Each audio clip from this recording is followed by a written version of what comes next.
bid yet, so. They let bids May 6th, and that's the price that I gave you was the person that won the bid. Repeat it. Nebraska Fire. Nebraska.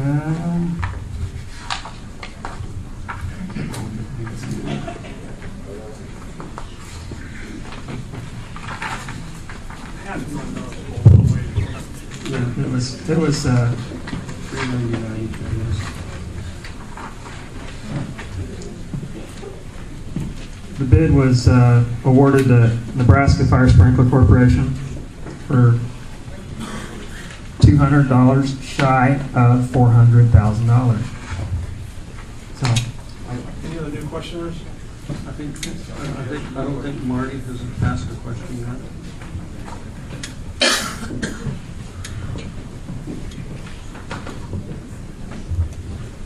I guess the first part of this question would be, I was with the fire marshal when he toured it, as I believe most of the board members were. I think Alan Wolf was with us as well.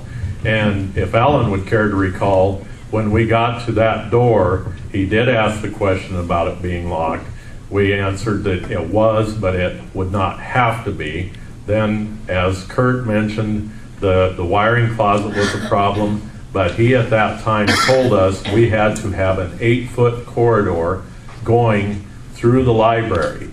If you unlock the door but cannot travel through the library to exit once you go through that door, you do not have an open corridor. We do not have room enough in our library now. Now I noticed you played us part of the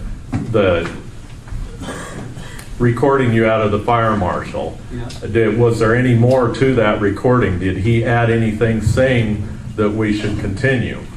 He said nothing about an 8-foot corridor or an 8-foot door that needed to be there. He said the door needs to be unlocked.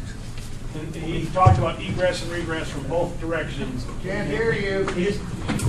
he just needed proof. The fire marshal just needed proof that the door had motion both ways, and he needed to be guaranteed that it was unlocked. He wanted, that's. I guess I would add that the Assistant State Fire Marshal Heine in Lincoln, and the Assistant State Fire Marshal Heine in Lincoln, in his definition of a dead-end corridor, did not include a hallway.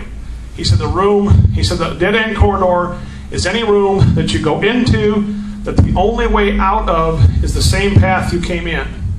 He said once you add the 2 doors, that room no longer qualifies as dead-end corridor.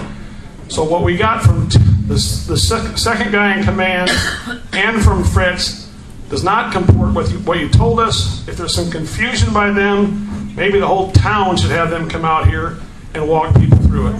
But we have 2 reports from the second in command that do not. The end of a dead-end corridor is if you have 2 doors through the library. Well, I think you should ask Alan that, because he was with us that day. The fire marshal told us that. And I guess we would like to have written documentation saying, because that's what we have to move forward, saying that we can get by with these things you're telling us, because both Don Fritz and Don Fast, the 2 of them, toured it together, gave us these criteria we had to meet, and that was the way it was left. Now, if they're going to change their mind, we need written proof that that's going to be the case. And as far as the cafeteria, you realize to put another door in, the level is up 3.5, 4 feet. ADA problems. That's the main entrance into that side of the school. You ramp that out, you've taken that entrance away. You make it sound all so simple. Boy, I wish it was. I don't like spending money either. So my final question, Larry, is all the information you're giving us tonight as accurate as the information you gave on Party Line representing CARE, saying it was $300 a square foot? If it is, good timing, just like usual, before we can get any rebuttal in the quiz before the ballots come out. Marty? like to answer, I would like to ask a question. If we can go ahead and get the documentation on paper that we already have on record, then would you reconsider this bond that you are proposing if this is not a problem and this is the reason why you are doing that? If that is not a dead-end corridor, then would you say, okay, we don't have to do this work in the library, then we don't have to do this in the small gym, then we don't need a new gym? Would you accept that? We would look at that as part of the overall picture. As one person mentioned, one of the most dangerous things in that school has nothing to do with the fire marshal. It's a 1928 heating system that already has exploded once. Those pipes, we have seen the pipes, how thin they are. Have you come up with a cost estimate for us to redo that system? Have I come up with a cost estimate? Yes, you seem to have the answers. Have you come up with that? Have you? Yes, we have. How much is it? Before we started looking into the whole system, for just the 1928 building, it ranged from $800,000 to $1.3 million. That was 5 years ago. That was what started this whole process of, do we tear into an old building to refurbish the heating and cooling when it is that old of a building, or is there more work that should be done at that time? Let's be prudent and do things right if we're going to tear into a building. How many bids were there in that? You had a As range? I said, they range from $800,000 to $1.3 million, depending on how efficient of a system you want it. So there's 2 bids, you're saying? Yes, it To my recollection, there were 3 bids. And if we can get the documentation, then you would consider.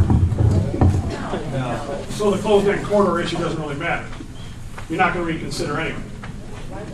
I think his answer was there were other issues that are also involved, and there would be discussion. Which we've been dealing with. And we agree there are other safety issues that need to be addressed. We agree with that. And I wonder why some of those issues have not been addressed outside of a bond that includes a gym. Would you like me to answer that too, Larry? Sure. Okay. First off, you don't go, if you think a building may be tore down, you don't spend money on it. Anything that the fire marshal had said prior to his visit, when he wrote this up, had been done. We had done anything the fire marshal had ever asked us to do prior to that time. When you start tearing in and doing the large project of the heating and cooling and any other renovation, it throws new demands on you, as well as ADA. When was the last time before this visit that the fire marshal was either at the grade school or the high school? We got an answer. Yes, go ahead. My first day on the job this summer, the fire marshal walked into my building.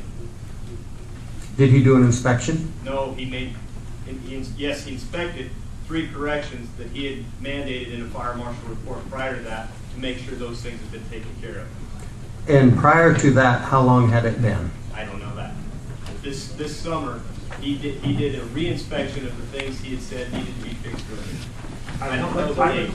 I would like to mention that.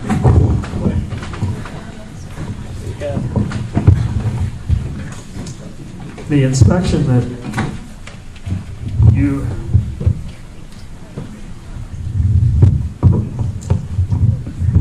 I got involved with the fire marshal issues and the fire stuff and the elementary school.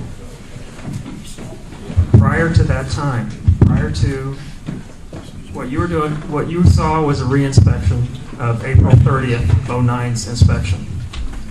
Prior to then, that school, as far as the fire marshals are aware, had not been inspected for at least 10 years.